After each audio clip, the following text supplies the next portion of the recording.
नमस्कार प्रणाम। मैं डॉक्टर इंद्रदमन तिवारी हूं और आप सभी का हार्दिक स्वागत करता हूं आपके अपने यूट्यूब चैनल अधिवक्ता महोदय में।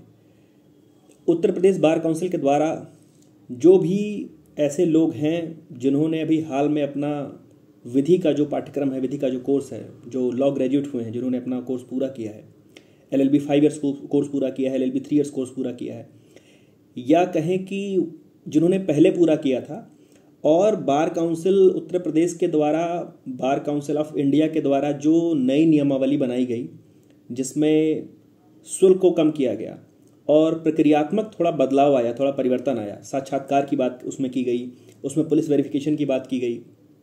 तो जो भी लोग इस नई प्रक्रिया का हिस्सा बनना चाहते हैं, कहने का मतलब ये कि जो स्वयं को एडवोकेट के रूप में bar council of Uttar Pradesh के अंतर्गत इनरोल करने को इच्छुक हैं, जिन्होंने आवेदन कर दिया है, या जो फ्रेशर्स हैं, जो नए लोग हैं, पहले साल, दूसरे साल, तीसरे साल में हैं या चौथे पांचवें साल में हैं, और जो इस प्रक्रिया को जानने के इच्छुक हैं कि कैसे अब आने वाले समय में रजिस्ट्रेशन हुआ करेगा, उसकी शक्ल कैसी रहेगी, तो उन सभी के लिए वीडियो बहुत ही ज़रूरी है।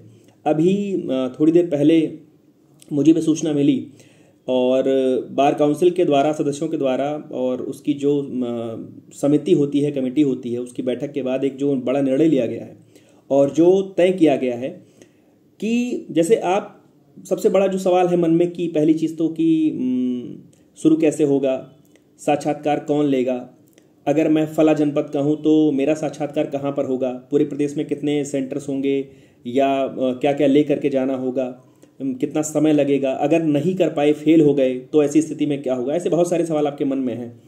तो उन सभी को लेकर के कुछ सामान्य निर्देश जो है बार काउंसिल के द्वारा जारी किए गए हैं। मैं एक एक पढ़ करके उसको समझा भी दे रहा हूँ। और जो एक अहम जानकारी है वो आपके लिए यह है कि पूरे प्रदेश को 8 जोन में बांटा गया है और ये 8 जोन जो है, मेरठ जोन है, आगरा जोन है, कानपुर नगर जोन है, प्रयागराज जोन है, लखनऊ जोन है, बरेली जोन है, गोरखपुर जोन है और झांसी जोन है। अब सबसे पहले तो आपको ये जानना है कि आप जिस जनपद के हैं वो किस जोन में आता है, क्योंकि ये जो आपका साक्षात्कार होगा ये जोन वाइज होगा। तो आप किस जनपद के हैं उसको ध्यान से सुनिएगा और आप किस जोन में आ रहे हैं उसको भी समझने का प्रयास कीजिएगा। इसके साथ साथ जोन वाइज जो बार काउंसिल उत्तर प्रदेश के मेंबर्स हैं उनके भी कार्य का बंटवारा कर दिया गया है। मीन्स हर जोन के समक्ष, हर जोन के सामने ये लिख दिया गया है कि कौन बार काउंसिल का मेंबर वहां पर साक्षात्कार के दौरान रहेंगे, और उसके साथ में कौन विशेषज्ञ रहेगा। विशेषज्ञ की बात अभी नहीं बताई गई है, अभी केवल बार काउंसिल मेंबर की बात बताई गई है। मैं पढ़ना शुरू करता हूं, आप समझिए। लिखा हुआ है कि प्रदेश भर के अभ्यर्थियों का साक्षात्कार जोन वाइज किया जाएगा। तो पहली चीज तो आप ये समझ लीजिए कि आप जनपद लखनऊ के हैं, गोंडा, बलरामपुर, बहराइच, श्रावस्ती के हैं, गोरखपुर, कुशीनगर, देवरिया, महाराजगंज, सिद्धार्थनगर के हैं, या अगर आप चित्रकूट के हैं, औरैया, फर्रुखाबाद के हैं, गाजियाबाद तक के हैं, तो उन सभी को जोन के तरह से बांट लिया गया है। प्रत्येक जोन में 3 माननीय सदस्य नामित किए गए हैं। हर जोन में 3 जो हैं वो बार काउंसिल के माननीय सदस्य नामित किए गए हैं जो साक्षात्कार विधि प्रवक्ता के साथ लेंगे। तो कहने का मतलब ये है कि अगर मुझे साक्षात्कार देना है तो पहले मुझे अपने जोन को देखना है कि मैं किस जोन में हूं। उस जोन में जो 3 सदस्य होंगे वो 3 सदस्य साक्षात्कार लेंगे और उन्हीं 3 सदस्यों के साथ में विधि प्रवक्ता कह लीजिए, विधि विशेषज्ञ कह लीजिए, ये प्रोफेसर रैंक के लोग होंगे, रिटायर्ड प्रोफेसर रैंक के लोग होंगे, सीनियर जो विधि के जानकार लोग हैं वो लोग होंगे जो साक्षात्कार लेंगे। बार काउंसिल के द्वारा ये तय किया गया है कि प्रत्येक जोन में इस बात का विशेष तौर पर ध्यान रखा जाए कि अभ्यर्थियों को साक्षात्कार हेतु 100 से 150 किलोमीटर से अधिक दूर न जाना पड़े। प्रत्येक जोन में साक्षात्कार, अब सवाल उठता है कि आपको जोन पता चल गया कि भैया मेरा मेरठ जोन में है, मेरा प्रयागराज के जोन में है, या मेरा लखनऊ जोन में है, तो अब सवाल है कि समय। प्रत्येक जोन में साक्षात्कार प्रातः 10 बजे से सायंकाल 5 बजे तक होगा। मीन्स आपका जो इंटरव्यू होगा वो 10 से 5 के बीच में होगा, तथा बीच में 1 से 2 बजे के बीच में भोजनावकाश होगा। आपके लिए भी होगा, मेंबर्स के लिए भी होगा, विधि के जो प्रवक्ता विद्वान बैठे रहेंगे उनके लिए भी होगा। अच्छा, लाना क्या क्या है, सवाल उठता है कि आपको इसके दौरान, इंटरव्यू के दौरान लाना क्या क्या है, ले क्या क्या जाना है। साक्षात्कार में उपस्थित होने वाले अभ्यर्थी अपने समस्त शैक्षणिक प्रमाण पत्र, यहाँ ध्यान से सुनिए, समस्त शैक्षणिक प्रमाण पत्र का मतलब यह है, मेरा निवेदन भी हाथ जोड़कर कि कुछ ऐसा मत करिएगा कि भैया ये नहीं है तो ले आए, चले आए, फोटोकॉपी ले आए। समस्त शैक्षणिक प्रमाण पत्र जब लिखा हो इसका मतलब यह है कि आप हाई स्कूल से लेकर के, हाई स्कूल की मार्कशीट सर्टिफिकेट, इंटरमीडिएट की मार्कशीट सर्टिफिकेट, ग्रेजुएशन आपने 3 वर्ष वाला किया है, 4 वर्ष वाला किया है तो 3 वर्ष का पूरा अगर सेमेस्टर वाइज किया है तो 6 मार्कशीट, अगर आपने ईयर वाइज किया है तो 3 मार्कशीट लेकर के जाइए, उसकी ओरिजिनल डिग्री लेकर के जाइए, ओरिजिनल मार्कशीटें सारी ग्रेजुएशन की लेकर के जाइए। LLB अगर आपने सेमेस्टर 10 तक किया है, मतलब अगर आप ऑनर्स सेमेस्टर में ऑनर्स में रहे हैं, इंटीग्रेटेड कोर्स में रहे हैं तो 200 ओरिजिनल मार्कशीट लेकर के जाइए। 3 इयर्स में रहे हैं तो 3 या 6 ओरिजिनल मार्कशीट लेकर के जाइए। प्रोविजनल है तो ओरिजिनल प्रोविजनल लेकर के जाइए। डिग्री है तो ओरिजिनल डिग्री लेकर के जाइए।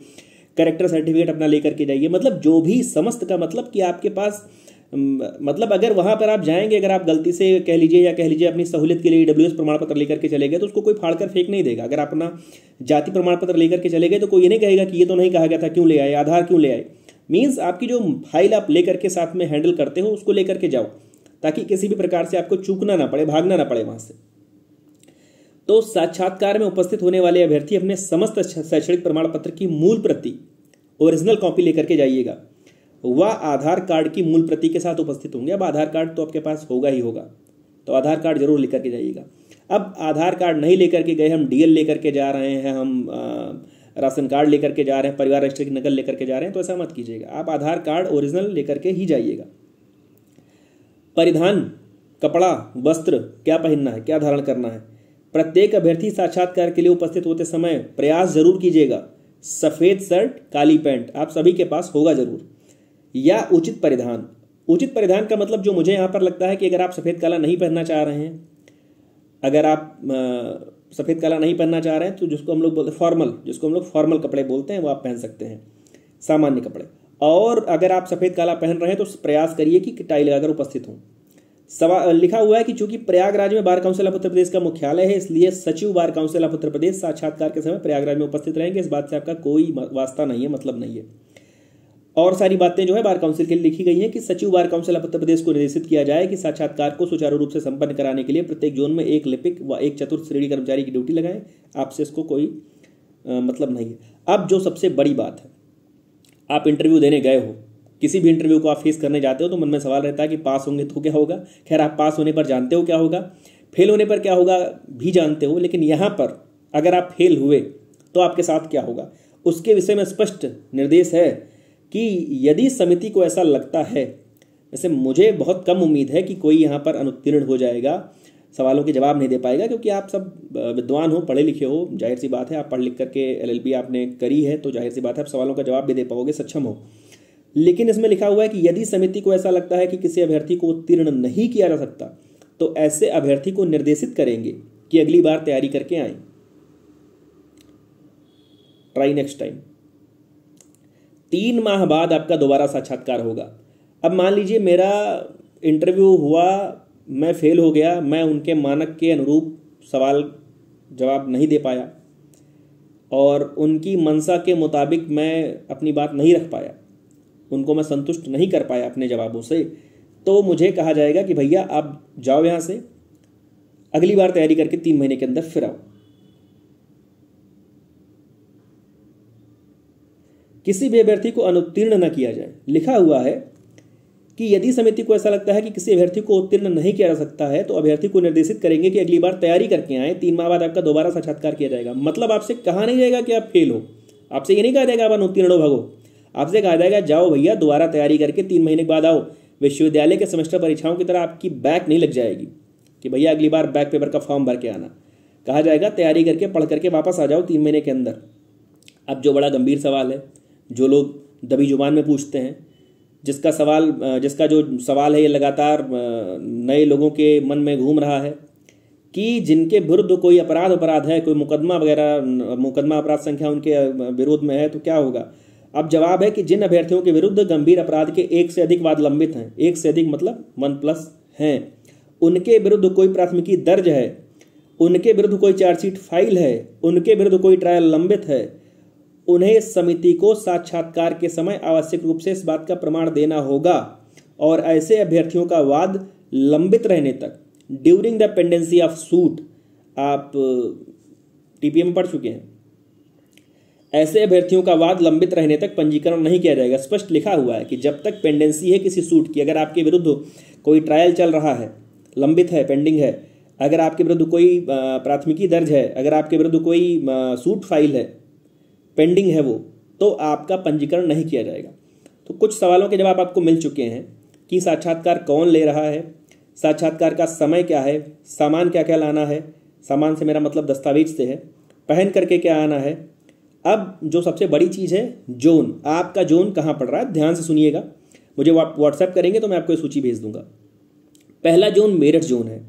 मेरठ जोन में कौन कौन से जनपद आ रहे हैं, गाजियाबाद, गौतम बुद्ध नगर, हापुड़, मुजफ्फरनगर, बागपत, अमरोहा, सहारनपुर, शामली और बुलंदशहर। तो इन 10 जनपद का जो इंटरव्यू है वो मेरठ में होगा, इसको मेरठ जोन बोला जा रहा है। और इसके लिए जो बार काउंसिल के मेंबर्स तैनात किए जा रहे हैं, नामित किए जा रहे हैं, इसमें श्री बलवंत सिंह जी हैं, श्री इमरान महबूब खान जी हैं और श्री अजय यादव जी हैं। उसके बाद जो दूसरा जोन है वो आगरा जोन है। आगरा जोन में कहाँ कहाँ के लोग इंटरव्यू देंगे, अलीगढ़, एटा, फिरोजाबाद, हाथरस, मैनपुरी, मथुरा और कासगंज के लोग। जो बार काउंसिल के मेंबर यहाँ के लिए हैं वो है श्री योगेंद्र स्वरूप जी, श्री रोहिताश्व कुमार अग्रवाल जी और श्री अंकज मिश्रा जी। जोन 3 जो है वो कानपुर नगर जोन है। कानपुर नगर जोन में कानपुर देहात के लोग, फर्रुखाबाद के लोग, उन्नाव के लोग, एटावा के लोग, कन्नौज के लोग, औरैया के लोग और फतेहपुर के लोग। श्री अरुण कुमार त्रिपाठी, श्री जानकी शरण पांडे, श्री शिरीष कुमार मेहरोत्रा के समक्ष अपना साक्षात्कार देंगे। उसके बाद जो बड़ा जोन है एक प्रयागराज जोन, इसमें 12 जनपद कुल आ रहे हैं। प्रयागराज में जो प्रयागराज जोन बनाया गया जिसमें 12 जनपद आ रहे हैं, कौन कौन से जनपद हैं, भदोही, चंदौली, अयोध्या, जौनपुर, कौशाम्बी, मिर्जापुर, प्रतापगढ़, सोनभद्र, वाराणसी, सुल्तानपुर और चित्रकूट। ये जोन 4 है, प्रयागराज जोन है। इसमें ये 12 जिले के लोग आएंगे, इंटरव्यू देंगे। और कौन कौन यहाँ पर उपस्थित रहेंगे, बार काउंसिल के माननीय सदस्य श्री शिव किशोर गौर जी हैं जो चेयरमैन है इस समय, श्री अनुराग पांडे जी हैं जो इस समय वाइस चेयरमैन है, श्री प्रदीप कुमार सिंह जी हैं और श्री प्रशांत सिंह अटल जी हैं। जोन 5 लखनऊ जोन में कौन कौन इंटरव्यू दे रहा है, तो जो जोन 5 लखनऊ जोन है उसमें अंबेडकर नगर जनपद, अमेठी जनपद, बहराइच, बलरामपुर, बाराबंकी, हरदोई, लखीमपुर खीरी, गोंडा, सीतापुर, रायबरेली और श्रावस्ती, इतने जनपद के लोग लखनऊ जोन में आएंगे। और किसके समक्ष आएंगे, श्री पंचूराम मौर्य जी हैं, श्री अमरेंद्र नाथ सिंह जी हैं और श्री देवेंद्र मिश्रा नगराहा जी हैं। इनके समक्ष जोन 5 लखनऊ में। जोन 6 बरेली है। बरेली जोन में कौन कौन से जनपद आ रहे हैं, बदायूं जनपद, पीलीभीत जनपद, रामपुर जनपद, संभल जनपद, शाहजहांपुर जनपद, मुरादाबाद और बिजनौर जनपद।